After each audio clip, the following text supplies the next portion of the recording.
What is up, spooky people? Welcome to another episode of Oddity Acres. We find ourselves today in Oberlin, Ohio.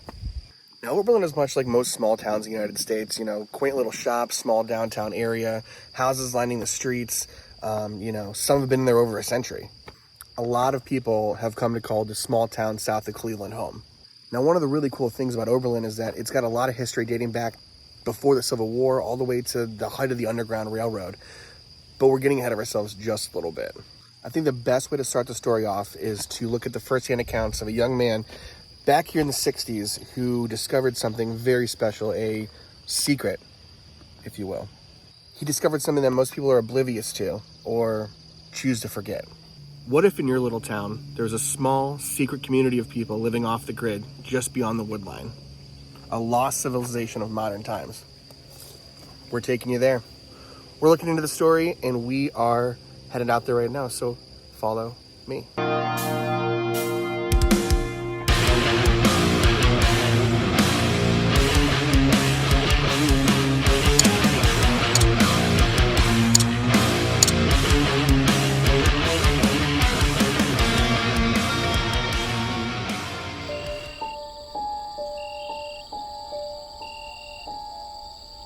We became aware of activity there, mysterious activity, but definitely there in 1965-66. From behind our backyard we could catch sight of lights down in the woods surrounding this area. We could hear sounds occasionally, but only distantly. We did not know that there was a makeshift dirt road going through this area. We did not know there were people living there. These were just mysterious sights and sounds in our greater neighborhood.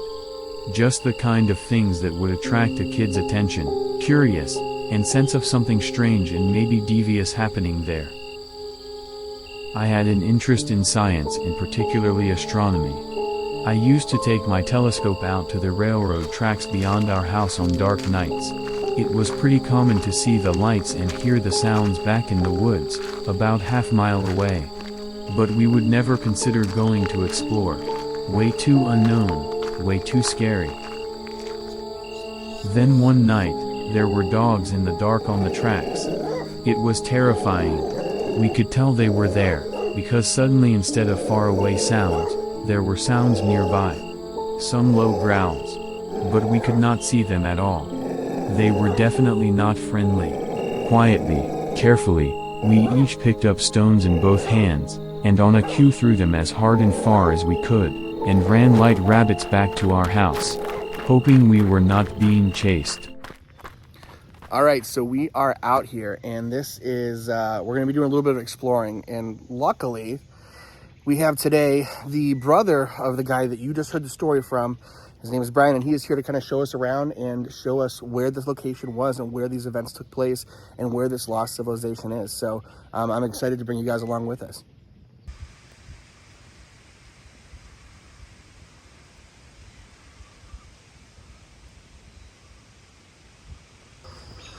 All right, folks, so we are on the east end of Oberlin, Ohio, standing on what used to be the Kipton Nickel Plate Railroad, which is going to play into this story significantly.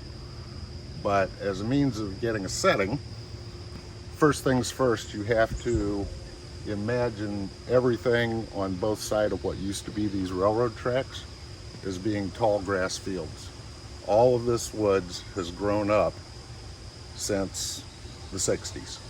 So I was born in 1956, and by the time I was 6 years old, I was rambling these fields and the creeks we're gonna see. This was our playground, and it was also the means of shortcutting from my house here to my right to my best friend's house, which was here on the left. And it saved just a lot of distance from walking or riding around. So we would zip through these fields all the time.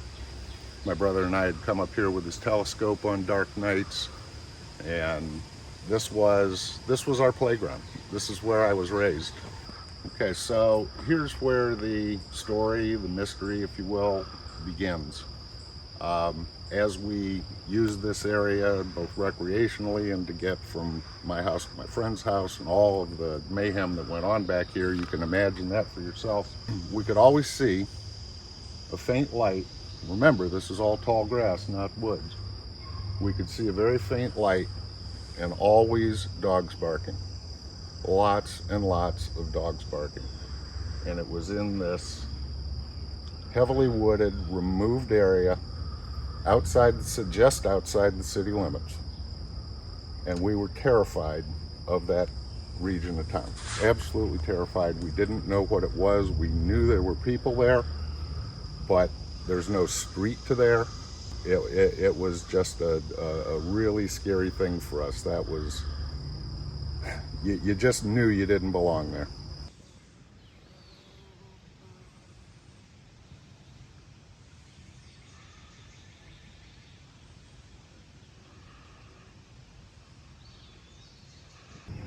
So this is the trestle that crosses Plum Creek. None of these railings were up. It was a sheer edge, 30, 35 feet down. But significance here is that this was the do not cross line. It was okay over here. Over here, you really felt like you had entered a very different and threatening world. And we didn't go there. We did not go past this creek. When we played in the creek, we would stay on that bank. And of course, we had all of the escape paths that a 12-year-old kid would have.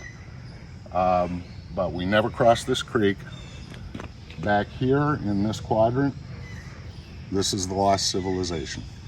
Okay, so you are now looking north down Spring Street. And back then, this gravel road wasn't here, none of this asphalt was here. The street ended where that yellow sign is.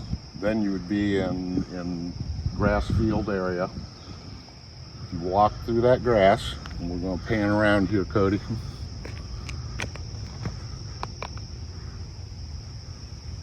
That is the entrance to the lost civilization, otherwise known as Farmer's Lane. All right, so we are standing at the entrance and we're ready to get back in there in the woods. We're gonna do a little bit of trekking here. Hopefully we'll be able to find it. We have some pictures that I'll show you now of, when were those pictures taken? Oh, it's just call it 20 years. Okay, so about 20 years ago, these pictures were taken of the location that we're going to at the moment. So the reason why they got taken is that after this civilization had collapsed, my brother and I looked at this area on Google Earth, and we could see some old foundations, and we decided that we were going to come down here. And that was the first time you've ever explored it. You had never seen it prior. Time. I mean, okay. I'm a full-blown adult, 40 years old. First time I ever actually went back here. Wow, wow.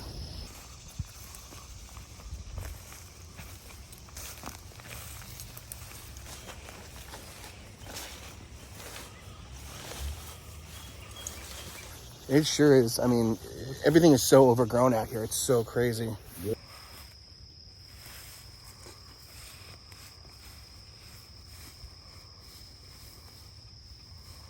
At my feet is a well.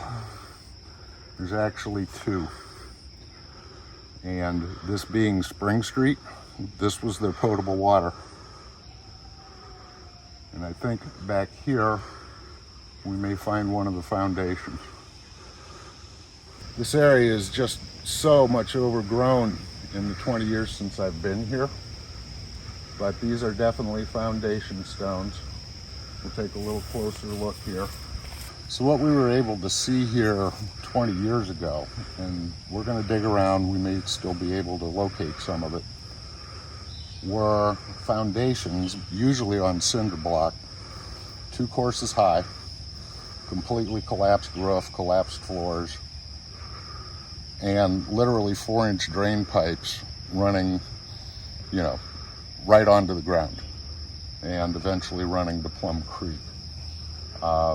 They call it Spring Street because there is a spring back here, and that was their water source. First and foremost, that spring was used when the railroad came through in 1852. It was used as a watering station because, they needed the water to make steam. And I think somewhere between the railroad and the college, it explains why people were in fact living here completely, totally off the grid until we believe right around 1990. This is absolutely crazy. The farther we go back, the more we find, old, watering barrels and foundations for how they built their houses back here. Little remnants of people that were back here. It's absolutely crazy to think that, right underneath everybody's noses, there was a civilization just in the middle of the woods, right in your backyard. Now, granted, it wasn't necessarily as close as the backyards are today, being that it's 2022, but it was on the outskirts of town and what most people would call their back 40. So, I mean, this is absolutely one of those places where, you feel sad, but I mean, you also feel like you're stepping back into time and stepping back into history. I mean, being that it was a huge stop for the Underground Railroad during, the Civil War and the slave times, it definitely, if someone was here that could tell us the story that had lived it, that book would be worth its weight in gold, because you would really get to step back into time. I mean, we're just hitting the tip of the iceberg right now, but it just goes to show you what you can find in your own backyard. So when we see these foundation stones, and just describing what we saw 20 years ago, there was no footing underneath them. It was just two stacks of concrete block, one on top of the other.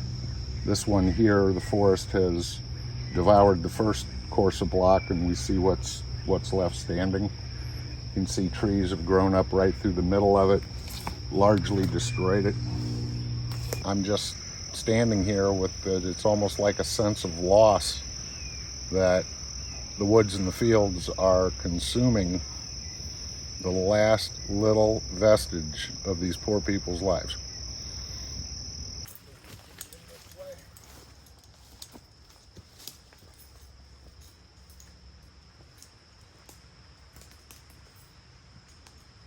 Okay, so who were these people? That's the main question. Who were they? Where'd they come from? We don't have perfect knowledge of that, but there are some things that really make sense. We already talked about the fact that this was, first and foremost, it was a watering stop for the railroad. And before it got overgrown, there were piles of unused ties, unused rail, and there's a good-sized well, and there was even a little water tower there. So there's no question that this was used as a watering stop for the railroad. Okay, so where there's a watering stop, there's potential employment. And also Oberlin College, from their inception, made it very clear that they would employ black people. And it was an abolitionist town, and it drew a large number of blacks to it because there was some opportunity here for them.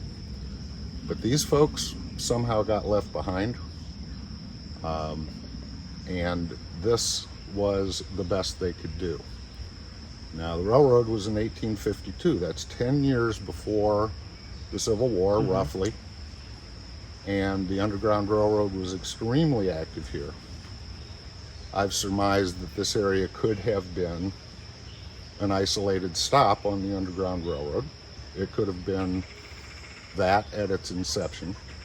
We know they were here for most of recorded history, but interestingly, we've scoured records from Oberlin. This place is not mentioned. It is like a dirty little secret that they don't want to talk about. People living in squalor in this otherwise progressive town. There is no mention. The Historical Society, there is no mention. And your brother had mentioned that you guys had reached out to the city and the power companies and things like that, and they wouldn't give you guys any answers. Yeah, no. They simply declined to talk comment to us and comment. Wow. We're going to try to find, remember at the beginning I talked about we could always see this faint light. Well, back in this direction somewhere, there is a street lamp pole, and it's got a tag on it, and that was the only light in Farmers Lane, and that's what I could see. Okay. From 500 yards Sure. down the tracks. Sure. where we started. and always with the dogs. My God, dogs, dogs, dogs. Wow. Barking, howling all night long. Were they a means of And- protection, you think? That they... Oh, I'm sure they were. Okay. They definitely sent a message to us. Sure, yeah. I'm not going back there with a bunch of damn feral dogs. Yeah. I Hey, mean, that ain't happening. can't blame you there. We did not go across that trestle. Yeah. So, so this was Just basically didn't do like, it. like a lawless area. I mean, things could have It happened was back lawless. here that were... This was unincorporated, and if you look at the old maps, it actually carves in to go around this area, almost as though it was done by design. Okay. Okay. Wow. To the best of our knowledge, this place was inhabited all the way up to 1990. And I think that is really the story, Yeah. that you could have these kind of living conditions coming all the way into the modern age, Well over 100 years. and nobody did anything about it. There's no septic systems back here. They're drinking groundwater. There was a field plot where they raised their own vegetables, Right. probably some chickens and shit. Sure. So, but it's amazing that it existed until 1990. Yeah. Wow. Absolutely incredible. Wow. Yeah, I mean, for those being such dark times in our country's history, having to do, you know, there must have been so much, you know, animosity between, you know, well, obviously with the people that were stuck out here, but you know, obviously, you know, this is a darker place in that sense. You know, I mean, it feels ominous when Well, you're out here. You know. This place was very dark and very foreboding. Don't know what's there. Whatever it is, it's not good. Right. You know? Right. And Right. yeah, there's just lines you don't cross. You just don't do it. Yeah. Yeah. Let's see I if don't we can blame find you. that light pole. Yeah, let's do it.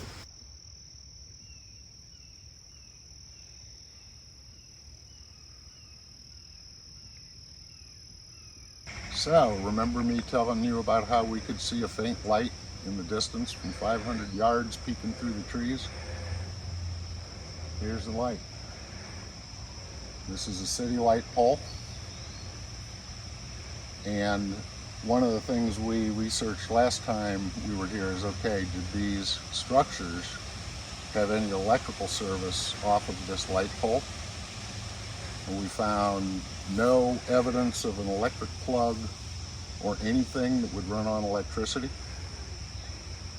We didn't see any feeder lines coming off of this. So our assumption is that they were living back here with no electricity other than this light. As we were saying, I think that this is a place where nature is now claimed as its own. They took it back and it's lost in time.